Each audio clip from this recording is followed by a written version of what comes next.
Hello everyone, आगे बढ़ाते हैं क्लास को। ठीक है, हम लोग पढ़ रहे थे एग्रो फॉरेस्ट्री सिस्टम, किसके द्वारा दिया गया है? तो PKR नायर के द्वारा, इनके द्वारा, PKR नायर के द्वारा। इन्हीं को हम father of Indian agro forestry भी कहते हैं। कब दिए थे ये? 1987 में। कब दिए थे? 1987 में। हम लोग पढ़ रहे थे क्लासिफिकेशन। क्लासिफिकेशन में कौन सा पढ़ रहे थे? तो on the basis of component. ठीक है, कंपोनेंट वाला देख रहे थे। कंपोनेंट पे भी किसको देख रहे थे?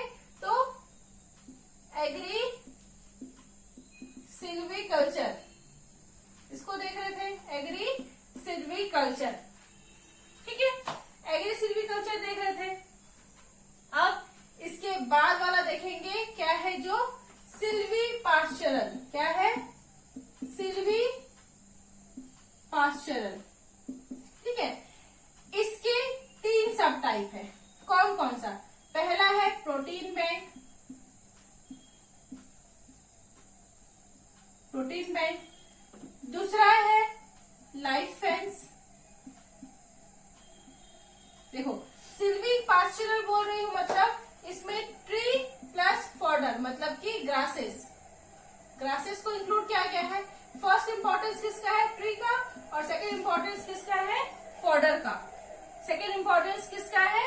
फॉडर का। पहला है प्रोटीन बैंक, दूसरा है आपका लाइफ फेंस, या इसी को लिविंग फेंस भी बोलते हैं। ठीक है, जो बाड़ी फेंस मतलब कि जो तार वगैरह लगाते हैं, घेरा करते हैं, अगर लाइफ पौधे को अगर हम उसमें इंट्रोड्यूस करें तो वो लिविंग फेंस में आ जाता है। कौन कौन सा स्पीशीज आता है ये भी बताऊंगी मैं। और तीसरा होता है आपका trees, trees and shrubs on pasture. ठीक है, trees and shrub on pasture.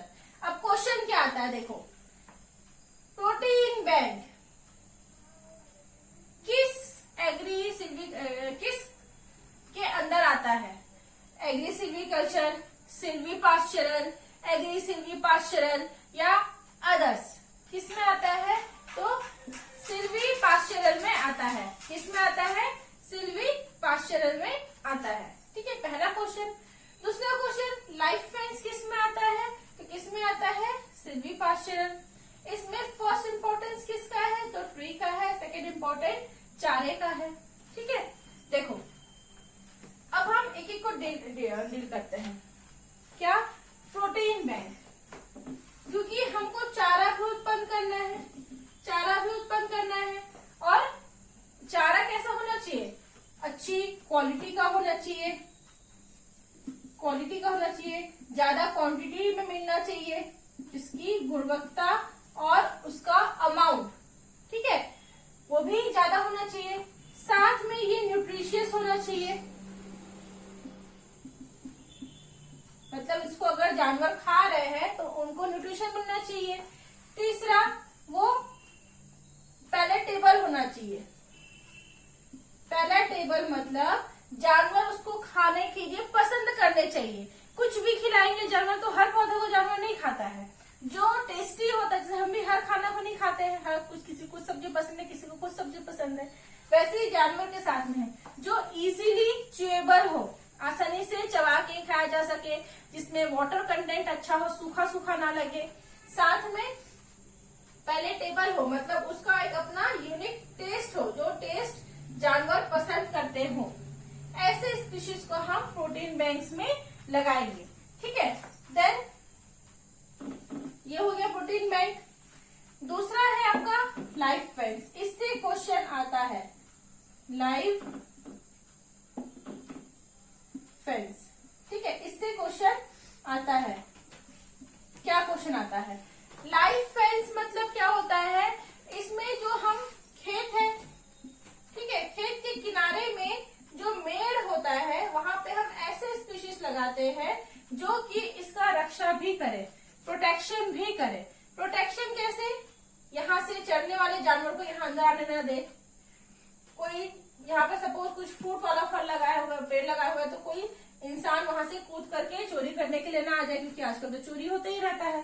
ठीक है, तो ये लाइफ फेंस होगा।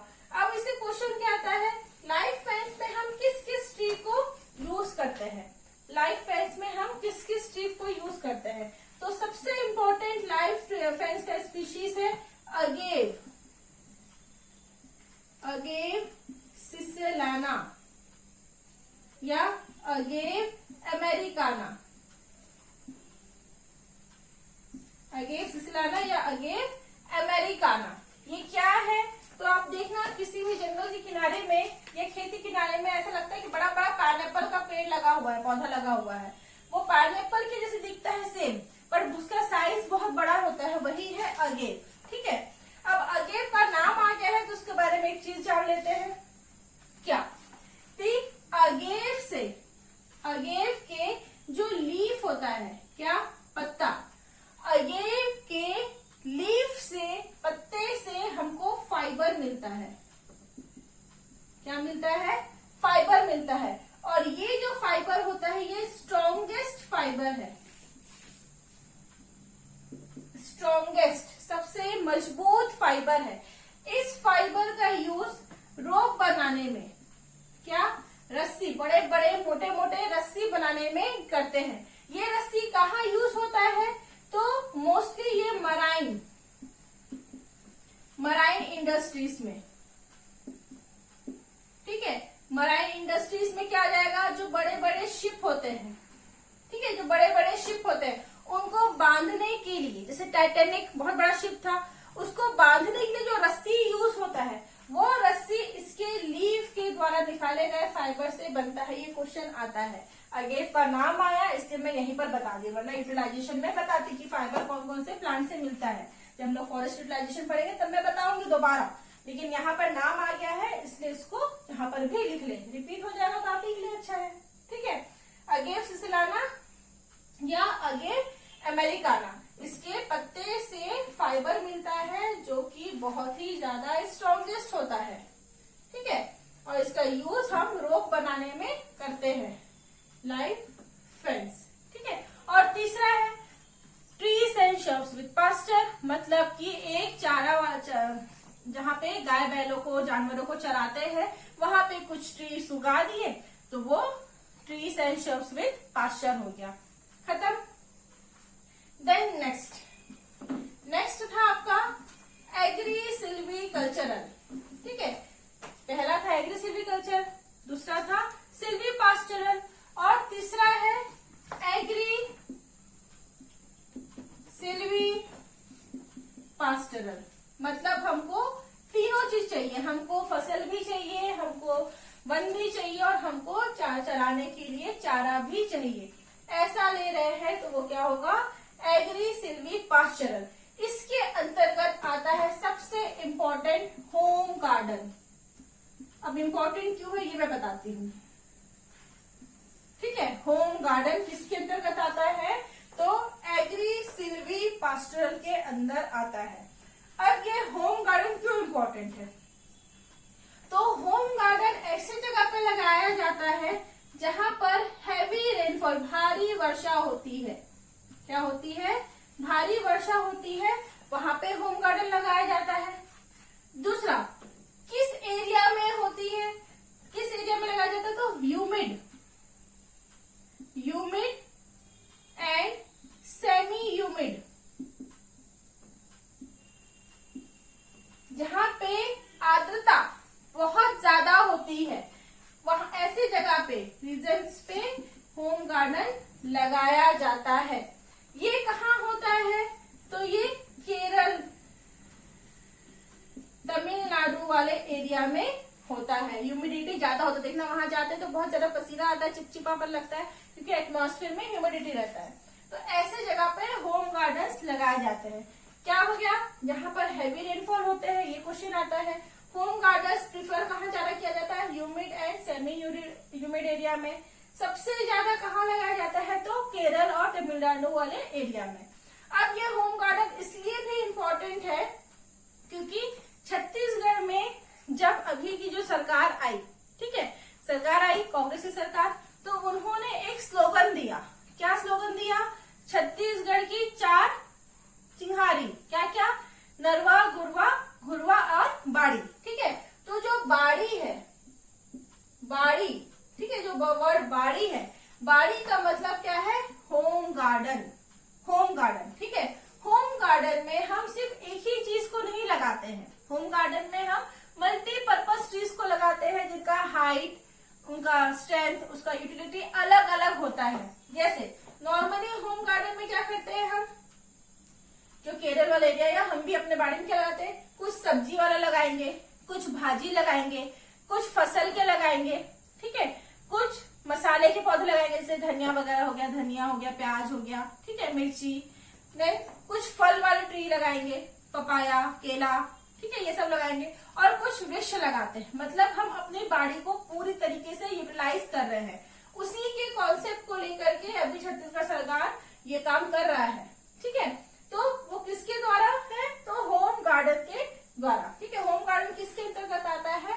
तो on the basis of component के आधार पर एग्री सिल्वी पास्चरल के अंतर्गत आता है। क्वेश्चन दे सकता है कि छत्तीसगढ़ की जो नारा है, उसकी जो बाड़ी परियोजना है, ये बाड़ी परियोजना एग्रो फॉरेस्ट्री के किस सिस्टम के अंदर आता है? तो एग्री सिल्वी पास्चरल के अंदर आता है। और उसका भी कौन से टाइप में? तो होम गार्डन में। क्लियर? होम गार्डन में हम मल्टी स्टोरेज ट्री को लगाते हैं, ठीक है। अलग अलग टायर वाले ट्री, अलग अलग ऊंचाई वाले ट्रीज को हम लगाते हैं। जैसे पपाया लगाया है, पपाया के नीचे में हम हल्दी लगा दिए हैं, इधर साइड में हम नारियल लगा दिए, केला लगा दिए, मतलब अलग अलग हाइट कलर, अलग अलग क्वालिटी वाले ट्री को हम लगाते हैं, जिसका प्रोड्यूस हमको अलग अलग मिलता है, ठीक है। ये हो गया होम गार्डन। देन इसके बाद होता है, होम गार्डन के बाद है वुडी हेजरो। सेकेंड टाइप है इसका, किसका? एग्री सिल्वी पास्चरल का वुडी हेजरो। नाम से ही लग रहा है, हेजरो मतलब मेड़। मेड़ में वैसा ट्री लगाएंगे जिसका वुड पर्पस है, जिसका हमको वुड मिले, तो वो वुडी हेजरो हो गया। इससे क्वेश्चन नहीं आता, कभी नहीं आया है ना। किस्मत खराब रहा तो आ सकता है, लेकिन किस्मत इतनी भी खराब नहीं है। अगर हम मेहनत कर रहे हैं तो किस्मत पे डिपेंडेंट नहीं रह सकते, ठीक है। देन नेक्स्ट, ये हो गया था थर्ड टाइप का। पहले हो गया एग्री सिल्वी कल्चर, फिर सिल्वी पास्चरल सिस्टम, फिर एग्री सिल्वी पास्चरल, और लास्ट में था एसेसरी या अदर। क्या था? एसेसरी या फिर अदर, या इसी को मिक्स्ड भी कहते हैं। इसमें क्या था? तो मैं बताइए आपको, हनी। अगर हम कृषि के साथ में मधु, शहद का उत्पादन कर रहे हैं, तो वो हो गया हनी। हनी को कहते हैं हम, उसके कल्चर को एपीकल्चर, ठीक है, apiculture. Apiculture with trees, trees के साथ कर रहे हैं, with trees, apiculture with trees. दूसरा, अगर हम लैक का कर रहे हैं, लाख का उत्पादन कर रहे हैं, तो क्या आ जाएगा? लैक कल्चर विथ ट्रीज, ठीक है। अगर हम सिल्क का कर रहे हैं, रेशम का कर रहे हैं, तो क्या आ जाएगा? सेरीकल्चर, रेशम उत्पादन कर रहे हैं, सेरीकल्चर विथ ट्रीज, ठीक है। अगर इसी को हम मछली के साथ कर रहे हैं, फिश, ठीक है, मछली पालन कर रहे हैं साथ में, तो आएगा पिस्सीकल्चर, पिस्सी कल्चर विथ ट्रीज, ठीक है। क्वेश्चन आता है एक पिस्सीकल्चर में। पिस्सीकल्चर में अगर हमको, हमारे पास कोई तालाब है, उसके मेड़ में अगर हमको कोई ट्री लगाना है, तो हम कैसे ट्री को इंट्रोड्यूस करेंगे? ऐसे ट्री को इंट्रोड्यूस करेंगे जिनका पानी को बाइंड करने का, ठीक है, सॉइल को बाइंड करने का, मिट्टी को पकड़ के रखने का, ठीक है, क्षमता ज्यादा हो, ठीक है। उसके पत्ते जो हो वो इजीली, आसानी से गलने वाले हो, डिग्रेडेबल, आसानी से गलने वाले होने चाहिए, मतलब जल्दी से सड़ जाए और सड़ने के बाद में मछलियों को चारा के फॉर्म में दे, ठीक है। उसके फ्रूट्स बहुत बड़े बड़े नहीं होने चाहिए, छोटे छोटे होने चाहिए, ताकि जब पानी में गिरे तो किसी मछली को हार्म ना पहुंचाए, ठीक है।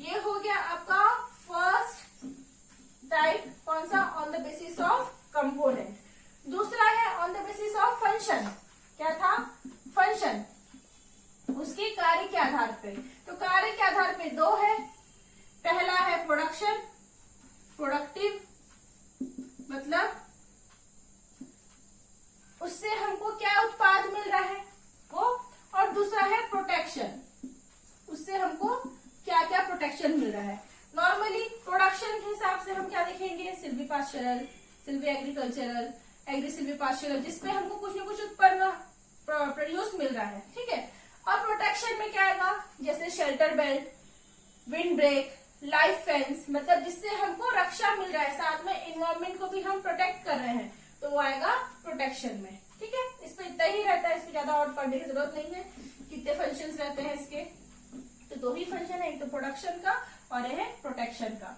देन तीसरा है कौन सा, socio economic, socio economic basis, इससे क्वेश्चंस आते हैं। सोशियो इकोनॉमिक मतलब सामाजिक आर्थिक आधार पर, सामाजिक आर्थिक आधार पर। अब देखो इसको समझेंगे कैसे।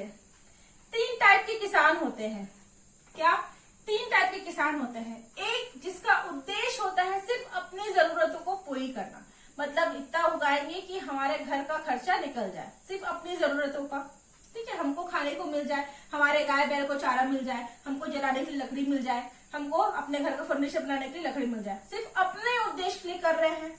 दूसरा होता है कि कोशिश करते हैं कि अपने आप को बढ़ाए, अपना उद्देश्य तो कर रहे हैं, साथ में कुछ को मार्केट में बेचे ताकि हमको एक एक्स्ट्रा इनकम का सोर्स मिले। ये हो गए दूसरे टाइप के।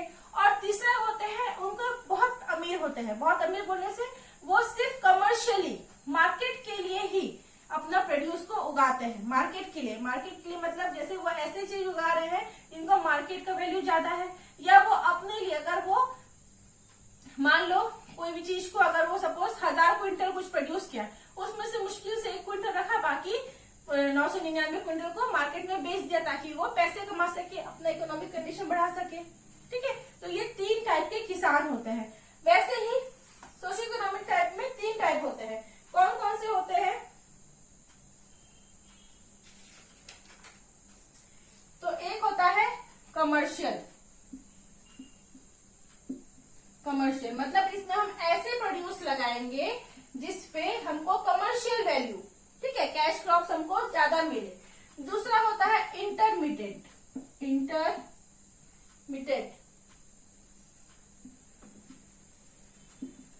इंटरमीडिएट, ठीक है। और तीसरा होता है सब्सिस्टेंस,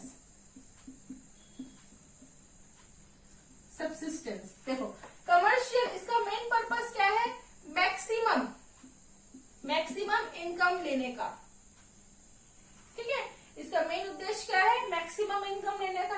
इंटरमीडिएट मतलब पहले वो अपने घर का, ठीक है, अपना जरूरत पूरा करेगा, उसके बाद अगर कुछ बचा तब वो इनकम के बारे में सोचेगा, पहले वो अपना। और इसका क्या उद्देश्य होता है, सिर्फ अपना, सिर्फ अपना जरूरत को ये पूरा करेगा, सिर्फ अपना जरूरत को अगर ये पूरा कर रहा है, उसके पास इतना ही जमीन है कि वो सिर्फ अपना ही रोजी रोटी निकाल पा रहा है, तो वो सब्सिस्टेंट। इंटरमीडिएट मतलब थोड़ा ज्यादा जमीन वाला, अपना भी कर रहा है और साथ में आने वाले फ्यूचर के लिए कुछ सेव भी कर रहा है। कमर्शियल मतलब बहुत बड़ा राजा, ठीक है, जो अपने साथ में अपना तो रख रहा है, बाकी पूरे को मार्केट में सप्लाई कर रहा है और ज्यादा से ज्यादा पैसा कमा रहा है, ठीक है। ये हो गया। देन ये हो गया क्लासिफिकेशन एग्रो फॉरेस्ट्री का। कहीं कहीं पर किसी किसी और बुक में देखोगे, जैसे पीके नायर की बुक तो आइडियल बुक है, मणिकंदन की बुक भी आइडियल बुक है। इसके अलावा अगर सिर्फ एग्रो फॉरेस्ट्री बुक देखोगे तो एग्रो फॉरेस्ट्री बुक में एक चौथा टाइप भी दिया रहता है, वो क्या है, तो इकोलॉजिकल बेसिस, इकोलॉजिकल बेसिस में एग्रो फॉरेस्ट्री को डिवाइड किया गया कि वो कैसे इकोलॉजी में रहता है। तो पहला है ह्यूमिड, तो इसपे तीन होते हैं, कौन कौन सा, humid and semi humid region. नहीं पूछा जाता है लेकिन फिर भी देख लो, ठीक है। ह्यूमिड सेमी ह्यूमिड रीजन, यहाँ पर कैसे कल्टीवेशन करेंगे हम, बताई थी मैं, होम गार्डन्स, कैसे, तो होम गार्डन्स, कैसे, होम गार्डन्स, ठीक है। देन दूसरा है semi arid region, semi arid and arid region, सूखा एरिया, ठीक है। वहां पर हम कैसे लगाते हैं, तो वहां पर ज्यादातर हम विंड ब्रेक्स लगाते हैं, विंड ब्रेक्स लगाते हैं, क्या लगाते हैं, शेल्टर बेल्ट लगाते हैं, ठीक है। और देन इसके अलावा हम क्या लगाते हैं, तो सिल्वी पास्चरल, क्योंकि घास जो होते हैं वो ज्यादा जमीन को होल्ड करके रखते हैं, क्योंकि वहां पर विंड बहुत स्पीड से बहता है, ठीक है, बहुत स्पीड से फ्लो होता है। देन लास्ट थर्ड होता है ट्रॉपिकल हाईलैंड्स, ट्रॉपिकल हाईलैंड्स, ऊंची भूमि, ठीक है। इतना होता है। ये है आपका एग्रो फॉरेस्ट्री सिस्टम खत्म। एग्रो फॉरेस्ट्री सिस्टम का जो क्लासिफिकेशन है वो यहाँ खत्म होता है। क्या क्या देखिए हम लोग एक बार क्विक रिवाइज करते हैं, ठीक है। एग्रो फॉरेस्ट्री सिस्टम हम किसकी फॉलो करते हैं, तो PKR नायर सर की फॉलो करते हैं, 1987 में हमको दिए थे, ठीक है। कौन से कमीशन में पास हुआ था, तो 7th 5-year प्लान में पास हुआ था, ठीक है। कब, 1985 से लेकर के 1990 में ये पास हुआ था। एग्रो फॉरेस्ट्री सिस्टम को 4 कैटेगरी में डिवाइड किया गया है, किसके, on the basis of component, function, socio economic component and last में इकोलॉजिकल, ठीक है। तो जिस से क्वेश्चंस आता है वो क्वेश्चंस को मैं डील कर दी हूँ। इसके अलावा कुछ और क्वेश्चंस भी होंगे जो मुझसे स्किप हो रहा है, तो मैं उसका PDF बना करके आपको शेयर कर दूंगी, ठीक है। जो आपका ऐप है उसमें आपको उसका नोट्स मिल जाएगा। इसके बाद हम लोग इसके कुछ क्वेश्चंस भी देखेंगे। क्वेश्चंस कैसे आते हैं, देखो एग्रो फॉरेस्ट्री से क्वेश्चन कैसे आए थे मैं बताइए अभी, कि शेल्टर बेल्ट का डायरेक्शन कैसा होना चाहिए, एग्रो फॉरेस्ट्री सिस्टम हम फॉलो करते तो डायरेक्शन कैसा होना चाहिए, क्वेश्चन एकदम कॉमन है। देन फादर कौन है ये पूछा जाता है, किस कमीशन में पास किया गया था ये क्वेश्चन पूछा जाता है, टोंगिया को क्या कहा जाता है, झूम कल्टीवेशन किसका नाम है, टोंगिया कौन से वर्ड से आया हुआ है, शिफ्टिंग कल्टीवेशन को छत्तीसगढ़ी में क्या कहते हैं, यही सब क्वेश्चंस आते हैं, ठीक है। फर्स्ट टाइम आ रहा है तो एकदम डिटेल पढ़ने की जरूरत नहीं है। अब देखो एग्रो फॉरेस्ट्री पढ़ रहे हैं तो एग्रो फॉरेस्ट्री के बारे में थोड़ा सा और जान लेते हैं, क्या कि जर्नल, एग्रो फॉरेस्ट्री का जर्नल कहाँ पर है, तो केन्या में है। केन्या में कहाँ पर, तो नैरोबी। अभी लेटेस्ट में एक पेपर हुआ था चिराग का, ठीक है, उसमें ये पूछा गया था एग्रो फॉरेस्ट्री जर्नल कहाँ पर है, तो केन्या नैरोबी में है, ठीक है। देन इसके बाद इंटरनेशनल, ठीक है, international council for agro forestry, ICAF,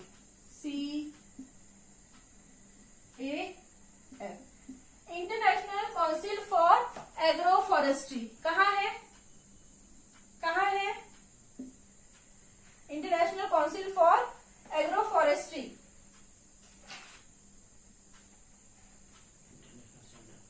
sorry इसका नाम चेंज है, ICRAF। इसका फुल फॉर्म क्या है, international centre for research in agro forestry, ठीक है। International centre of research in agro forestry, ठीक है। ये कहाँ पर है, तो कहाँ पर है ये, केन्या में। ये भी कहाँ पर है, केन्या में। कहाँ पर है, केन्या में। और केन्या में कहाँ पे, तो नैरोबी। ऑप्शन में नैरोबी देता है, कभी केन्या देता है कभी नैरोबी, ठीक है। देन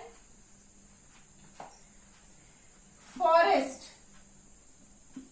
रिसर्च इंस्टीट्यूट कहाँ पर है, तो देहरादून में है।